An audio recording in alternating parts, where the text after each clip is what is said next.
안녕하세요. 이지엔 스마트 엔지니어링의 정규범 교수입니다. 이번 시간에는 전원, 즉 전기 에너지의 근원이 되는 전원에 대해서 말씀드리겠습니다. 전원에는 전화번과 전류원이 있겠는데요. 전화번과 전류원의 특징에 대해서 자세히 살펴보고 그 의미에 대해서도 살펴보겠습니다.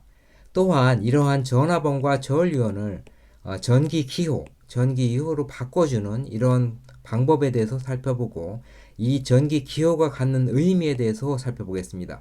전기 기호가 갖는 의미는 매우 단순하지만 그 의미를 파악하는 것이 매우 중요하겠습니다. 이번 차트에서는 전기 에너지를 공급하는 전원, 즉 일렉트릭 소스에 대해서 말씀드리겠는데요.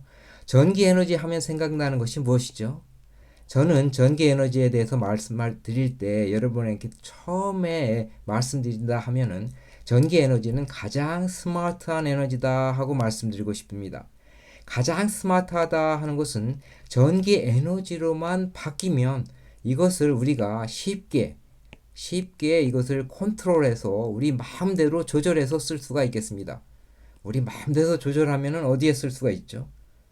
뭐 요즘에는 자율주행차 이런 것으로도 쓸 수가 있고요. 전기차, 로봇, KTX에도 이와 같은 에너지원이 있으면 우리가 자유로이 이 에너지를 써서 스마트한 에너지이기 때문에 얼마든지 조절해서 이와 같은 전기장치에 사용할 수가 있겠습니다. 그래서 전기 에너지가 되면은 가장 스마트한 에너지다 이렇게 말씀드리고 싶고요. 그런데 전기 에너지의 단점은 여러분 무엇이라고 생각하시죠? 단점은 다루기가 매우 까다롭다 이렇게 보시면 되겠습니다. 다루기가 매우 까다롭다. 다루기가 매우 까다로울 뿐더러 이게 굉장히 위험할 수 있다 이렇게 보시면 되겠습니다. 그래서 정확히 다뤄야 되고 그리고 전문가가 다뤄야 된다 이렇게 보시면 되겠죠. 그런데 전원하면 생각나는 것이 뭐가 있죠? 여기 원자력 발전소가 보이고요. 또 석유, 석탄, LNG 발전이 있습니다. 석유, 석탄, LNG 발전은 화학 발전이다 이렇게 보시면 되겠고요. 요즘에는 신재생 발전, 뭐 태양광을 쓴다든가 아니면 풍력을 쓴다든가 이런 같은 에너지원, 신재생 에너지원에 대한 여러 가지 신재생 에너지를 쓸 수도 있겠습니다. 보통 발전소를 분류할 때 이산화탄소를 배출하느냐 안 하느냐 이 기준에서 보면 원자력 발전소라든가 아니면 신재생 에너지 발전은 대부분 CO2를 발생하지 않겠습니다. 풍력이나 태양광 이런 것들을 얘기하는 것이죠. 또한 석유, 석탄, LNG와 같은 화력 발전은 CO2를 배출하겠습니다. 보통 탄소 12kg을 태우면 원자 기호를 보면 이게 합하면 44kg의 이산화탄소가 배출하니까 엄청나게 이산화탄소가 배출되게 되겠습니다. 따라서 환경적으로 보면 이산화탄소 배출로 보면 원자력 발전소와 신재생 에너지가 매우 유리하게 되겠고 위험성을 우리가 잘 다뤄야 된다. 원자력 발전소를 잘 다뤄야 된다. 이렇게 보시면 되겠습니다. 2중, 3중으로 되어 있고 특히 우리나라에서는 원자력 발전소를 매우 잘 다뤄서 상업적으로는 세계 넘버원이다. 이렇게 보시면 되겠죠. 상업적이다 하는 것은 안전성이 첫째가 되겠고요. 두 번째는 경제성이 되겠습니다. 가격을 싸게. 중국에서도 많이 만들고 있지만 아무래도 안전성은 우리나라가 좀 나은 것 같고요. 경제성, 특히 경제성은 우리나라가 넘버원이다. 이렇게 보시면 되겠습니다. 또한 발전을 할 때 특히 전압을 만들어내겠는데요. 전압을 만드는 것이 발전기다 이렇게 보시면 되겠습니다. 보통 전기 발전을 쓰죠.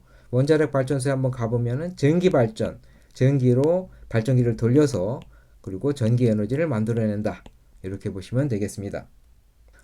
이 신재생 에너지 중에서는 연료전지 발전이 있는데 이와 같이 연료전지가 있고 배터리도 전원이 되겠습니다. 대부분의 전화번은 발전기, 배터리, 태양전지, 연료전지, 전원장치 이런 것이 되겠고요. 전류원은 우리가 필요에 의해서 우리가 만들어 쓰는 것이 되겠습니다.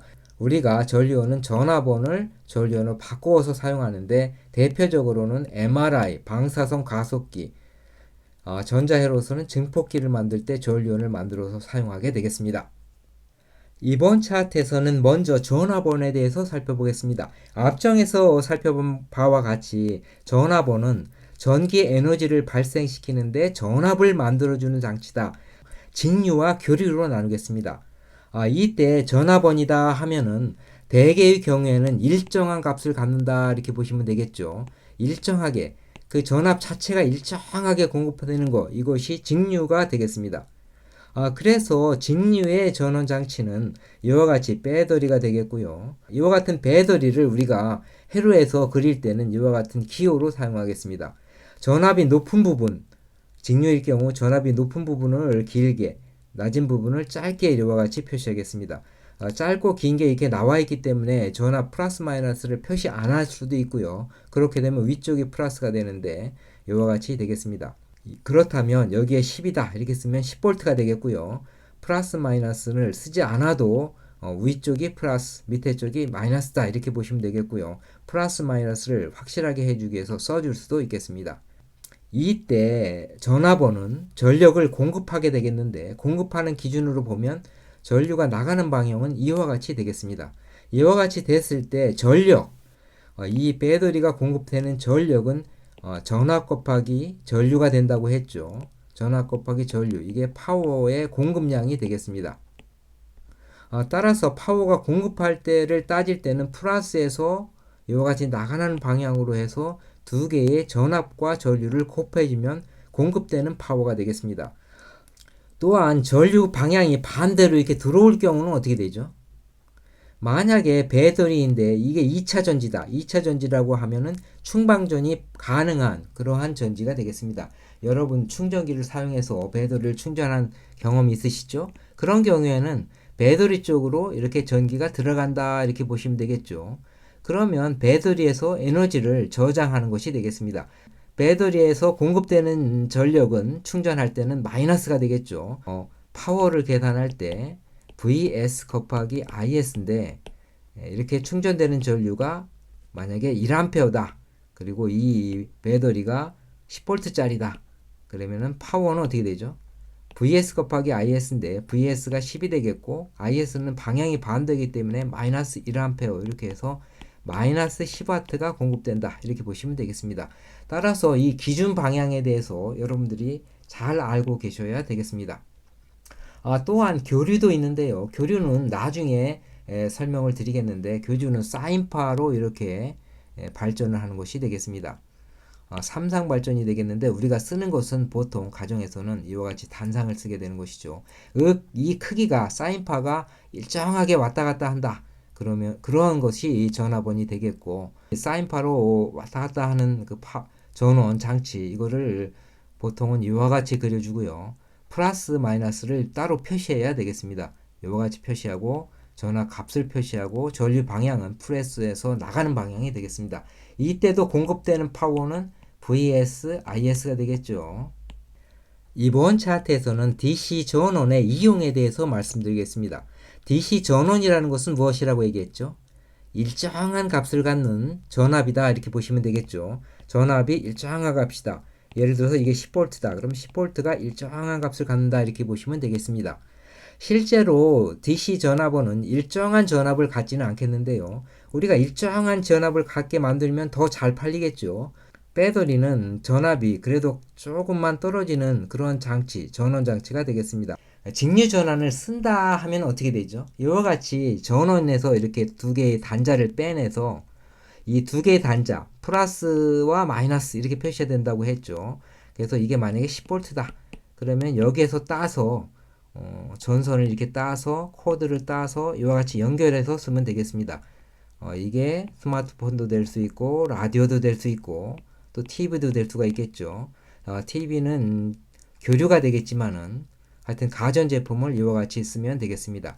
그렇다면 이와 같이 따서 쓰는 건데, 그럼 또 다른 가전제품은 또 여기서 따서 쓰면 되겠죠. 이렇게 전원을 따서 쓰면 되겠습니다.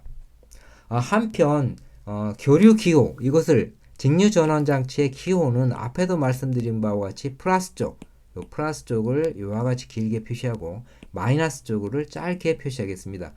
그래서 이와 같이 이렇게 표시해야 되겠고요. 긴 쪽이 플러스, 짧은 쪽이 마이너스가 되겠습니다. 이것이 10 이렇게 쓰면 긴 쪽이 플러스가 되겠죠. 플러스 마이너스를 쓰면 보다 정확한 표기가 되겠습니다. 또한 공급되는 전류는 이와 같이 되겠죠. 이번에는 교류 전원의 이용에 대해서 살펴보겠습니다. 교류 전원은 보통 발전기에서 공급한다 이렇게 얘기했죠. 보통 3상이 공급되겠습니다. 3상이다 그러면 전봇대를 보면 선이 이렇게 3개가 이렇게 있겠습니다. 이것이 3상이죠. 그리고 기준 여기에 4선인데 사실은 이 밑에 이 선 잘 안 보이지만 이 선은 접지가 되겠습니다. 이건 땅과 이렇게 연결되어 있는 선이죠. 따라서 만약에 이게 가정으로 보면 220V인데 이 전원이 220V다 하면 이렇게 되는 것이죠. 그래서 전원을 여기서 따서 쓰면 되겠습니다. 발전할 때는 이게 3상이다 해서 사인파가 이렇게 120도 이상을 차를 갖는 사인파가 이렇게 3개가 있어 갖고 이렇게 3상이 발전되겠습니다. 이 중에서 우리는 한 개만 따서 220V만 이렇게 따서 이와 같이 사용하는 것이죠. 여기에 세탁기도 이와 같이 연결하고 여기에 텔레비전도 이와 같이 연결하고 냉장고도 전압을 따서 연결하고 가스레인지도 연결하고 이와 같이 가스레인지가 아니죠. 전기레인지도 연결하고 이와 같이 되겠습니다. 이것을 기호로 표시한 것이 어떻게 되느냐? 이 마이너스 쪽 이 중성점 접지점을 보통 밑에 표시하게 되겠고요. 한 라인 우리가 만지면 안 되는 라인이죠. 이 라인을 플러스 이렇게 표시해서 VS 이렇게 소문자로 보통 표시하게 되겠습니다. 전류 방향은 플러스에서 나가는 방향으로 이렇게 IS 이렇게 표시하겠습니다. 그러면 이 세 상 중에 어떤 것이 되죠? 빨간 것만 보면 하나만 우리가 공급받게 되겠죠. 다른 집은 이렇게 연두색을 공급되게 해갖고 또 다른 집은 요 같은 파워를 공급받게 되겠습니다. 이게 3상이 균일하게 써야 되기 때문에 이 가정이 골고루 나눠서 이렇게 공급을 해줘야 되겠죠. 우리 집에 들어오는 것만 표시하면 이렇게 되겠습니다.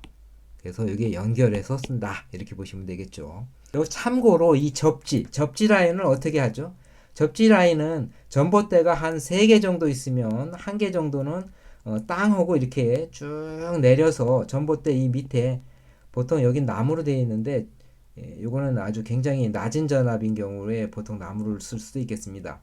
외국에서 주로 나무도 쓰는데 이와 같이 쭉 밑으로 내려서 땅에서 여기 땅이라면 여기에 이제 여기 옆이 안 보이니까 보면 신주라고 해서 구리선 구리를 쫙 이렇게 돼 있는 거 있습니다. 이렇게 그리고 밑으로 땅에서 박아서 이 전압을 일정하게 땅과 일치시키게 안전하게 이렇게 계속 유지시켜준다 이렇게 보시면 되겠습니다. 이번 차트에서는 전류원에 대해서 말씀드리겠습니다. 전류원은 우리가 필요에 의해서 전기의 필요에 의해서 전류원을 만들게 되겠는데요. 보통은 전자석을 이용해서 만들게 되겠습니다. 전자석은 이와 같이 자석이 있으면 여기다가 코일을 감아주면 되겠죠. 전자석 만들 때 많이 해봤나요, 여러분들? 건전지를 우리가 사갖고 에나멜 선을 사서 여기다 못 같은 것도 되겠습니다. 자성에서 띄는 성질을 갖는 못 같은 데다 엄청나게 감아야 되겠죠. 조금만 감으면 건전지가 바로 닳겠습니다. 그래서 엄청나게 감으면은 전자석이 되는데 전자석 조금 감으려면은 여기 이제 저항 같은 거 연결해야 되는데 전자석이 되겠고 전류원을 아주 잘 만들려면은 요것이 이렇게 오픈되면 안 되겠고 자석이 이와 같이 클로즈 루프를 만들어서 전류원을 만들겠습니다. 이와 같이 전류를 만들게 되겠고 전류원을 만들려고 하면 어떻게 해야 되죠? 전자의 흐름이 바로 전자의 흐름에 대한 미분값 전자가 흐르는 속도 이것이 바로 전류라고 얘기했는데 이 속도를 일정하게 하려면 어떻게 해야 되죠? 우리가 조절을 해야 되죠. 전자장치가 필요하겠습니다. 그래서 우리가 만든다. 쓰는 데는 MRI, 방사선 가속기. 만약에 우리가 증폭기, 마이크를 써서 음성 신호가 잡혀서 전압으로 바꿨으면 이것을 증폭해서 큰 파형으로 스피커로 출력하려면 증폭기를 쓰죠. 이때도 전류원을 우리가 사용하게 되겠습니다. 한편 전류원은 어떻게 표시하죠? 이것은 전자의 이동이기 때문에 이와 같이 표시하게 되겠고, 이것은 화살표의 끝부분이 플러스가 되고 마이너스가 돼서 공급되는 것은 두 개를 곱해주면 되겠습니다. 공급되는 파워는 vs, is 이렇게 되는 것이죠. 만약에 들어오는 전류다 하면 어떻게 되죠? 들어오는 전류다 하면 마이너스 공급받는 게 되겠죠. 전원도 반대로 들어올 때는 공급받을 수도 있겠습니다. 한편 이것을 소문자로 표시하면 보통은 교류 전원이 되겠습니다. 그렇다면 우리가 회로의 관점에서 한번 살펴보겠습니다. 이 부분이 매우 중요하게 되겠는데요. 회로의 관점에서 살펴보면 전화번이다 하면 이와 같이 표시한다고 했죠. 그러면 우리가 회로를 갖는 소자, 만약에 이게 휴대폰이다. 그럼 휴대폰을 이렇게 표시하면 되겠죠. 그럼 휴대폰 안에는 뭐가 들어있죠? 무수히 많은 그런 반도체라든가 회로 소자 쫙 들어가 있겠죠. 이게 직병열로 쫙 연결되어 있겠죠. 많이 연결되어 있겠고, IC 같은 경우는 수백만, 수십만 개의 IC, 수천만 개의 소자가 들어있는 그런 것들도 있다. 이렇게 보시면 되겠습니다. 이 내부를 해석하는 것이 회로이론과 전자회로, 이 부분이 되겠죠. 한편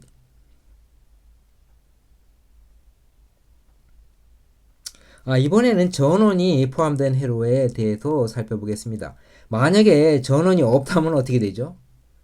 만약에 휴대폰에 배터리가 나갔다. 쓸 수가 없는 것이죠. 따라서 회로에는 반드시 전원이 필요하게 되겠습니다. 만약에 직류전원이다 하면 이렇게 되겠고요. 휴대폰이다 하면은 직류전원을 이렇게 연결한다. 휴대폰 잭 이렇게 연결해 주시면 되겠습니다.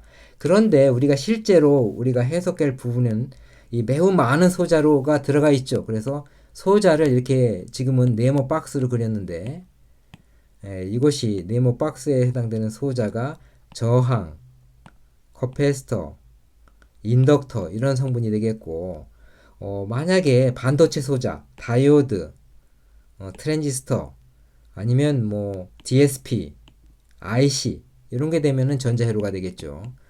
이와 같은 매우 많은 소자를 사용하게 되겠고요. 요즘에는 컴퓨터에서 뭐 로봇 같은 거, 그 다음에 자율주행이라고 하면은 기계가 생각을 하게 만들었다 이렇게 보시면 되겠죠. 우리가 시키는 대로 생각하는 거긴 하지만 그래도 기계가 생각하게 만드는 그런 것들이 컴퓨터 프로그램에 의해서 그 컴퓨터 안에는 여러 가지 소자들은 전부 전기 소자가 되겠죠. 여기도 에너지가 사용되게 되겠습니다.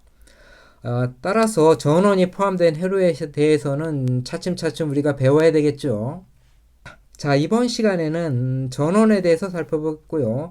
다음부터는 여러 가지 회로 소자들에 대해서 살펴보고 저항, 커패스터, 인덕터와 같은 회로 소자들 다양하게 살펴보고 이것이 포함된 회로에 대해서 본격적으로 설명드리겠습니다. 여러분 시청해 주셔서 감사합니다.